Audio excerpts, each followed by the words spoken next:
All right, welcome back. This evening we have a returning guest, Russell Nohelty. Last time he was on was March when we were talking about Cthulhu's Hard to Spell, and but this time he's back again to talk about the final uh, installment of Ichabod Jones, which we were just talking before we began. We talked back in September of 2020, a lifetime ago, about the volume that was coming out then. So I'm going to stop talking. I'm going to bring him in and let him, tell you what he's been up to and what he's has going on now. How's it going? Hi, how are you doing today? It's hard to believe that it's only been 2 years. It feels like both yesterday and a million years ago. Well, I know definitely in that time, from just kind of watching, you on social media and all that, you've been busy yourself.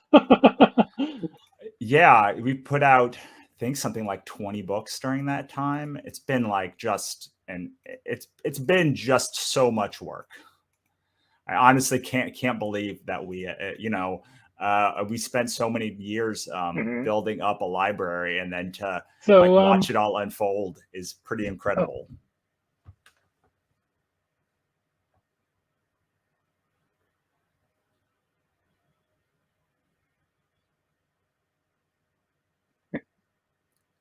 I can imagine. So, I know, I mean, it's been 2 years since you and I talked about Ichabod Jones, but uh, for, people who haven't seen that interview, and I'll, definitely tag it in this one too, but tell us a little bit about Ichabod Jones and, where the story's gone and where we find it picking up. Sure. So Ichabod is over now. Ichabod Jones Monster Hunter. We concluded with the fourth volume that's on Kickstarter now.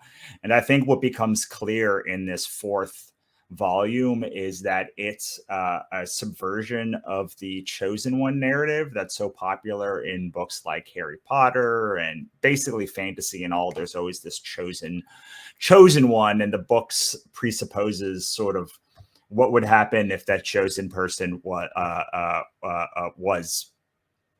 found to be criminally insane by society because he was doing what God or whatever was telling him about. Like, it kind of presupposes like what if the person who uh, uh, what if the person who was the chosen one was like deemed mentally ill, and sort of from that lens we see all of the rest of the story take place, and whether he's in the apocalypse or he's killing real people or he's all it's all in his head, or all of these things sort of happen through this lens of the subversion of this overarching narrative, which kind of defines the fantasy genre.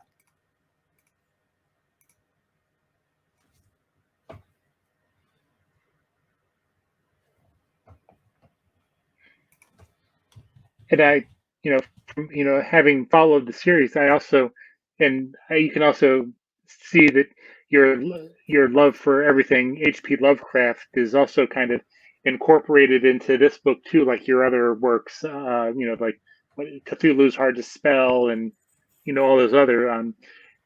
Is eh, how big of how big of an influence, or H.P. Lovecraft and his work? How has that you know influenced your writing and this Sure. series?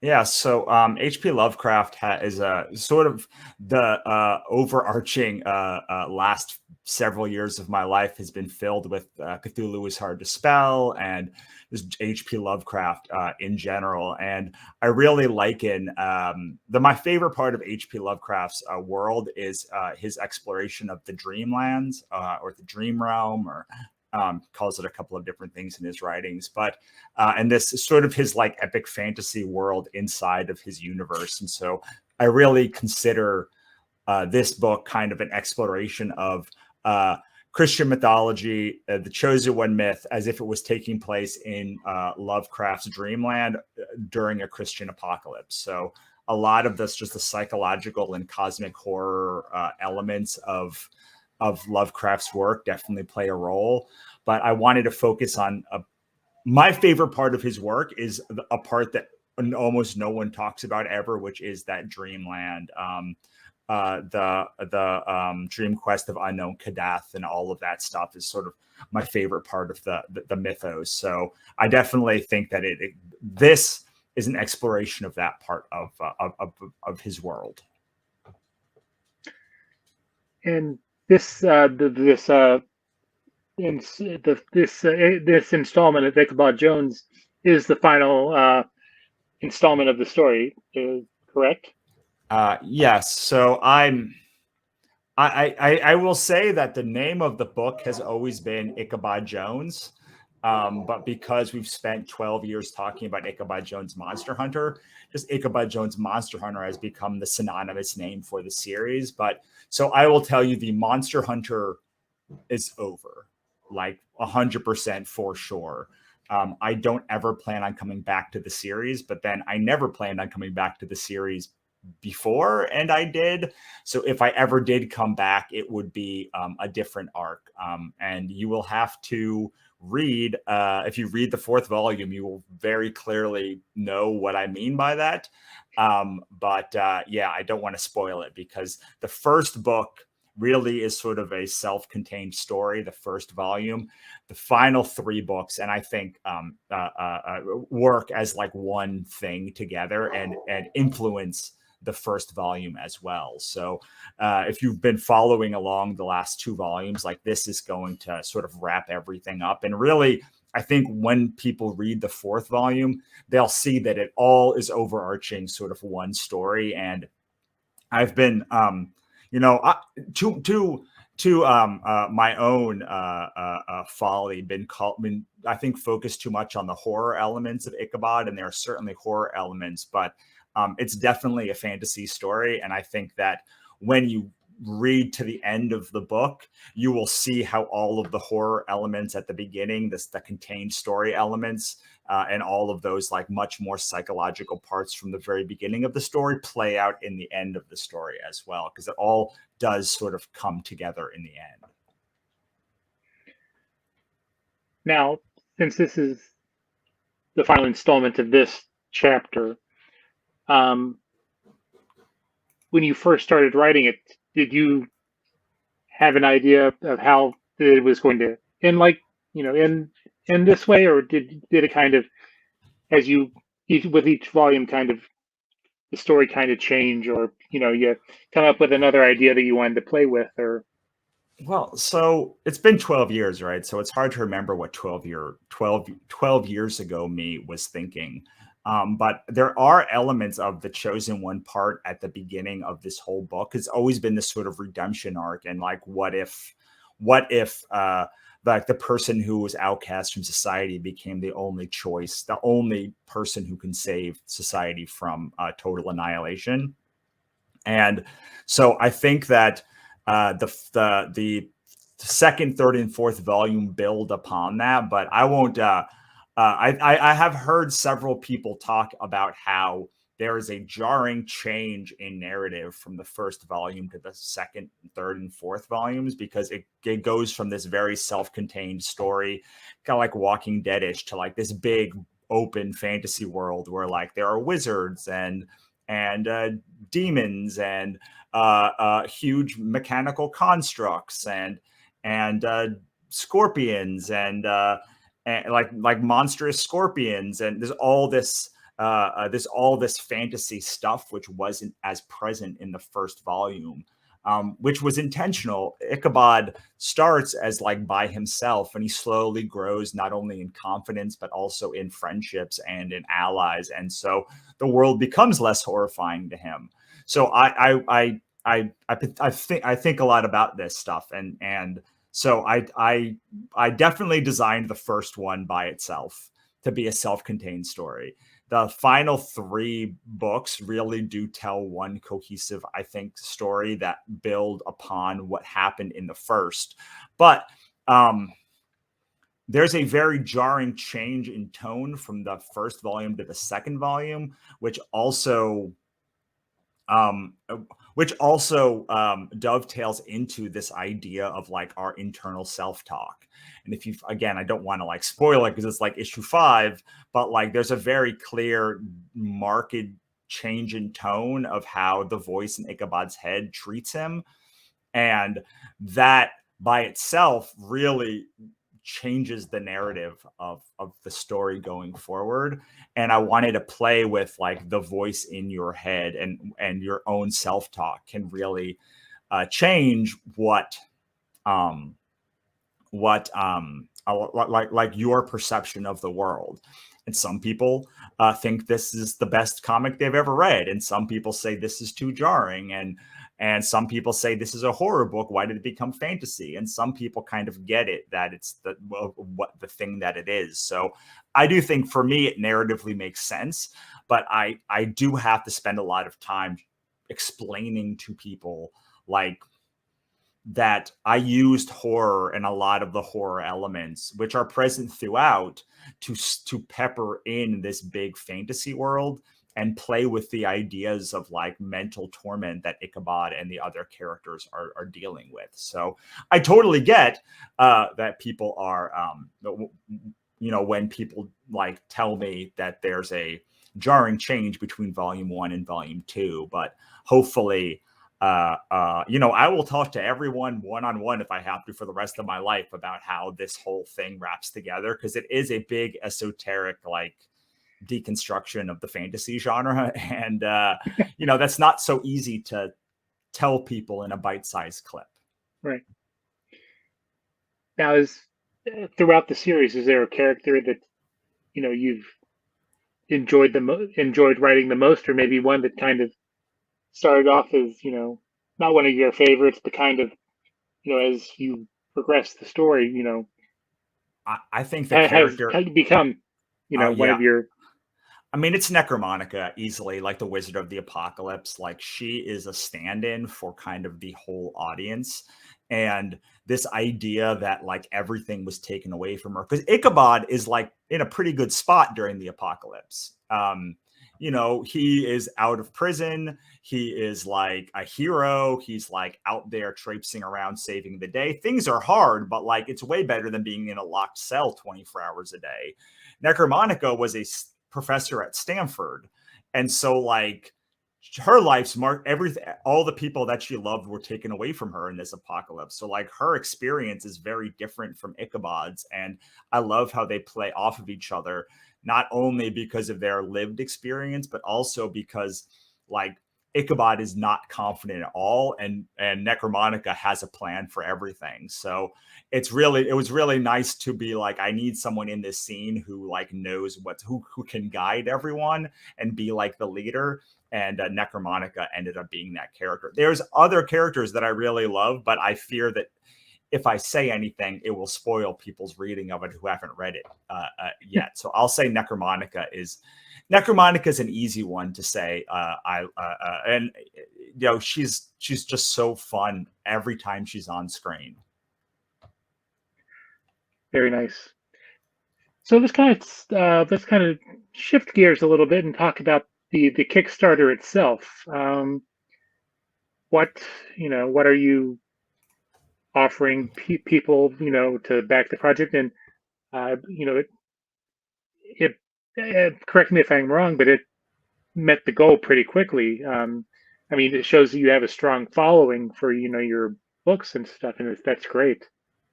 Yeah, so I mean, I'm a pretty simple man. I make pretty simple Kickstarters. I'm offering books and pins. Those are the two things that I love more than anything. So I also have some original pages that you can pick up on the add-on menu. So that's those are the two big thing. Those are the three big things. Like, do you want like original art? I have some for you. Do you like books? I have some for you. Do you have like pins? I have some for you. Do you like other merch? It's probably not going to be this is probably not going to be the campaign for you, because I really focus on, with a couple exceptions, prints, and then there's no prints except for what we offered for a couple of goals, for weekly goals. There was a bookmark that was like the first week goal, but really it's about books and and like then the pin that we have for the campaigns.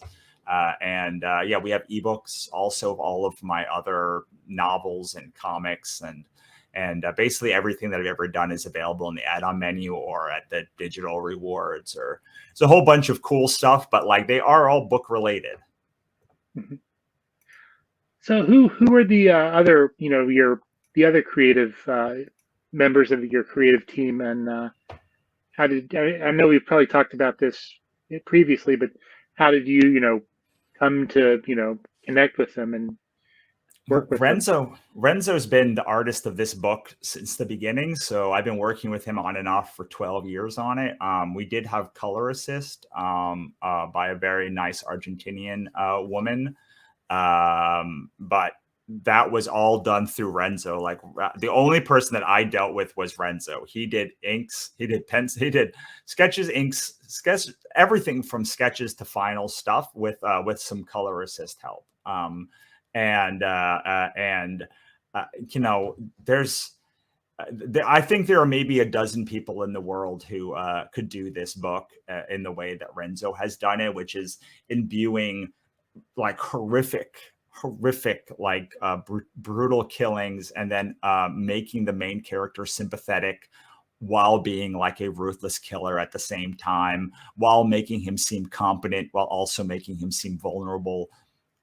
It's really something very, very special that Renzo has done in this book, and watching him become more and more confident over the course of the series has been really an amazing thing for me. And you can really watch his, he did sort of the first 5 pages of the book at one time, and then about a year later he did the rest of the first volume of the book, and then he did the rest of it, like he did 2, 3, and 4 like at one time. So you can really see there's almost like 3 different art styles, but it's done by the same person. And I mean, it's really incredible to watch. Like, I can't believe that I was able to work with Renzo from beginning to end and have him do this whole book and make it feel cohesive, even though it's across a 12-year time horizon. That's a cool thing to happen. I think that way, it adds not only I don't know what the words I'm looking for, but I'm so glad that you were able to do that for the series. So what's next? I know we were kind of talking about your next. Yeah, so I do a lot of novels now. Next up, I'm releasing a book that I wrote many years ago called Anne in the Dark Place, which is a witch book, but also a ghost love story book. It's about a girl whose best friend dies and comes back as a ghost to help her become a witch to mend the rift between the living and the dead. And along the way, they learn that they were both in love with each other, and like they try and have this like ill-fated love story between them as they're trying to save the world. So I think it's the best singular book that I've ever written. I think like there's other contenders for series that maybe as good, but as far as like one single thought, like I think it's the best thing that I've ever done. My wife puts it in very rare company with my book Worst Thing in the Universe, and then the Obsidian Spindle Saga. And so I'm really excited about that. I'm partnering with a lot of studios to publishers to put out books that we're producing. So about 2 or 3 months ago, I announced that we were no longer going to be publishing comics. And people took that to mean I was no longer going to be making comics. But like I promise, I have 2 new series launching next year. One new series launching next year as a comic, one shot as a comic, and then another announcement for anthologies that I can't say anything about yet. And then on top of that, like I have other anthology pieces. So I'm still going to be making comics. It's just like publishing has never been a passion of mine. Like I don't particularly like doing the publishing pieces, and I'm not particularly good at it. So I'm trying to work with more publishers who are very good at the publishing aspect, getting the books into Diamond. Again, let me do the thing that creators do, which is create the books and market the books and sell the books and like sell themselves and, build the platform and all of that stuff.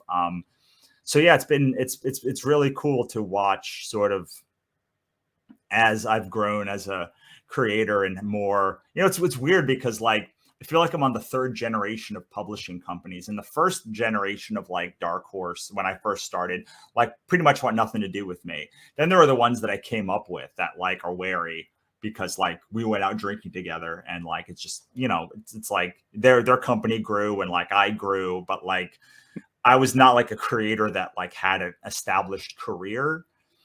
And now there's like another level of publishing company who've come along in the past like year or two since the pandemic. And like to them, I like am an established creator. Like to them, like there's a lot more interest with like those creators, especially ones that are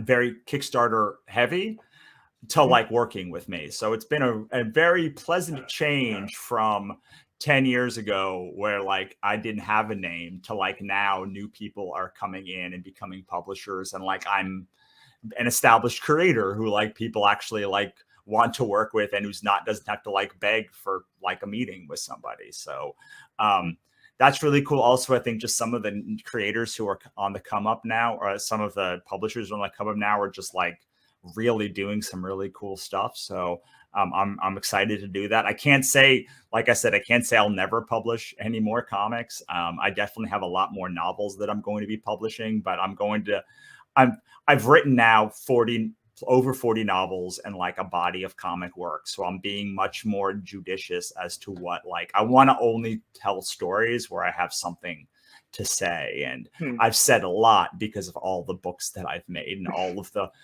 podcasts that I've been on and all of the podcasts that I've hosted. So, and I'm also doing, I run an accelerator called the Kickstarter Accelerator with my business partner, Monica Leonel. So I do a lot of nonfiction at kickstarternovel.com. So I'm doing a lot more nonfiction articles and nonfiction launches too. So a lot of stuff. So you have some free time, right?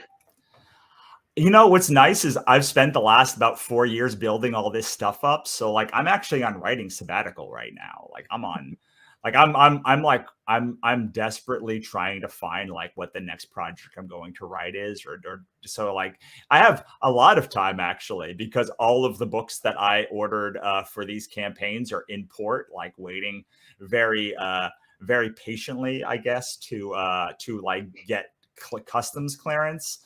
I'm not writing, so I actually have a lot of free time, even though I have a lot of books coming out. I've got 13 launches next year. In fact, I have, if I never write anything again, I could release books every month till 2025 and still like have enough, which is why I'm on writing sabbatical, because like that's an insane amount of like time to be ahead of your schedule. So I'm like kind of also saying, well, you can't write anything new unless like you get a publishing deal. So like just like chill and wait, which is not the easiest thing in the world for me. So have you done any conventions lately? I did San Diego. I'm going to be at, I did Long Beach Comic-Con. It was my local hometown show.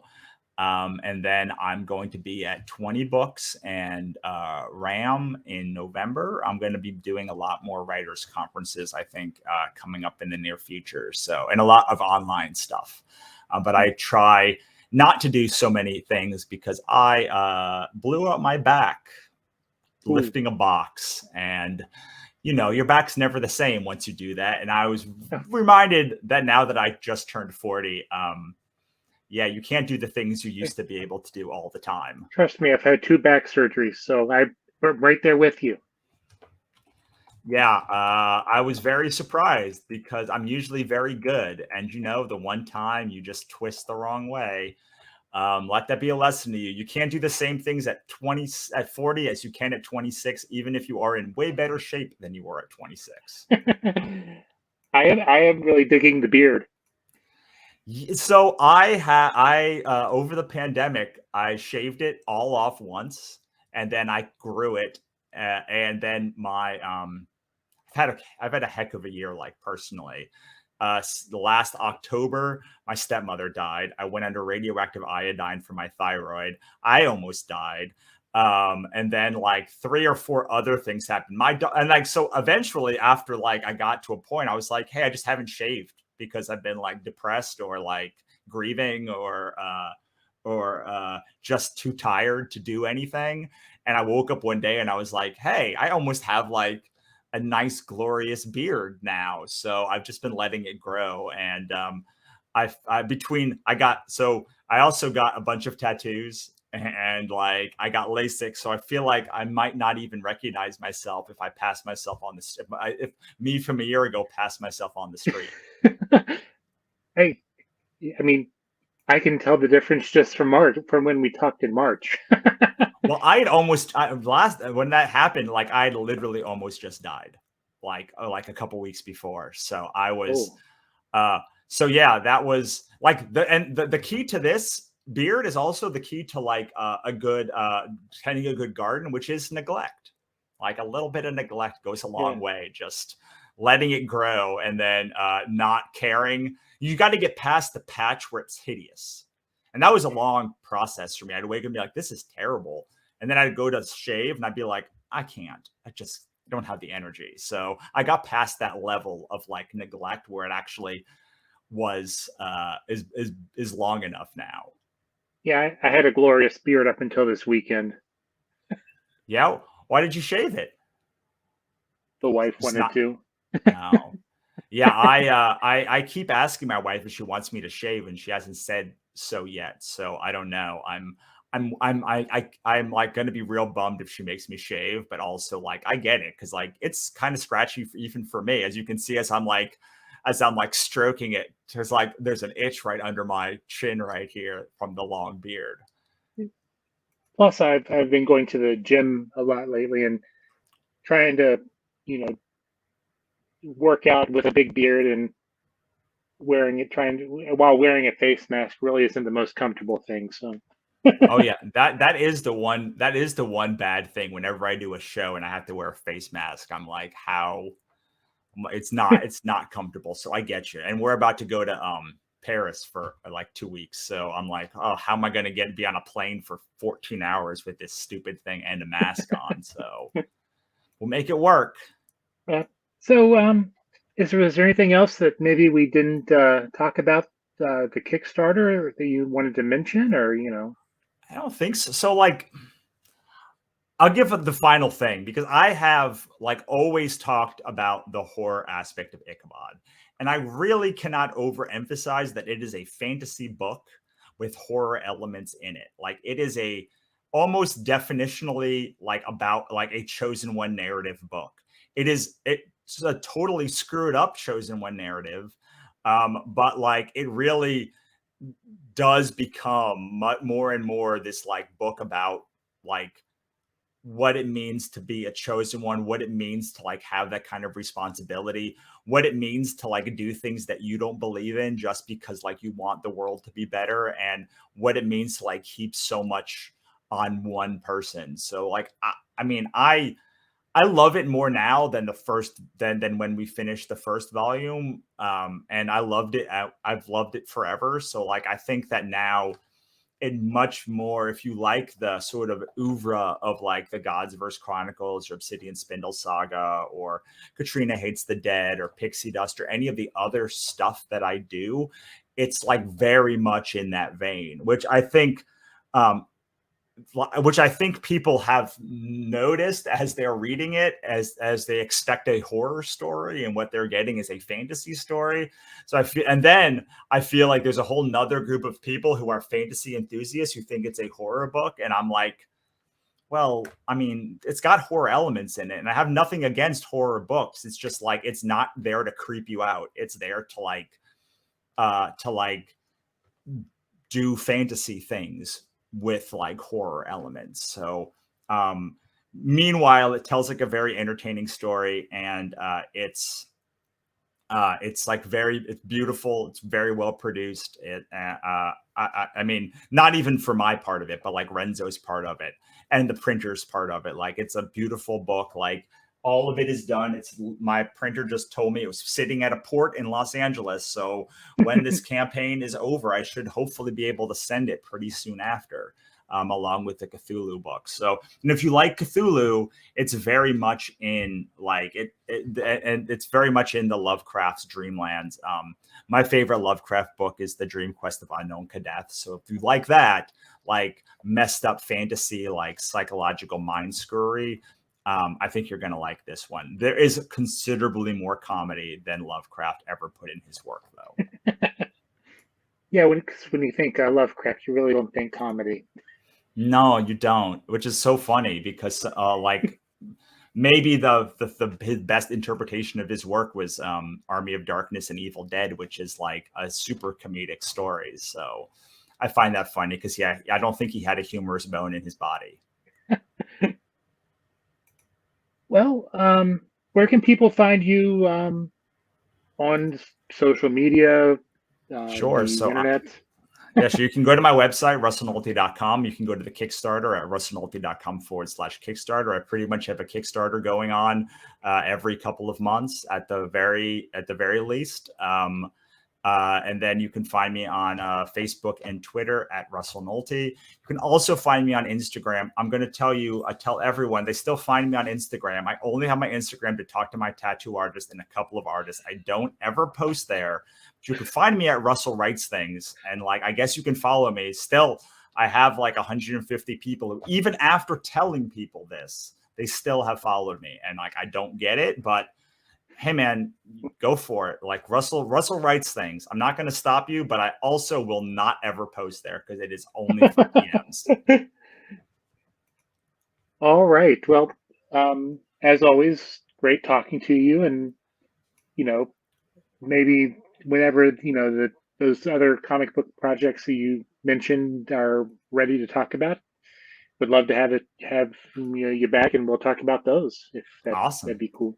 Sounds great. One is very silly and fun, as one is very dark and creepy. So I'd love to talk to you about both of them when it comes out next year.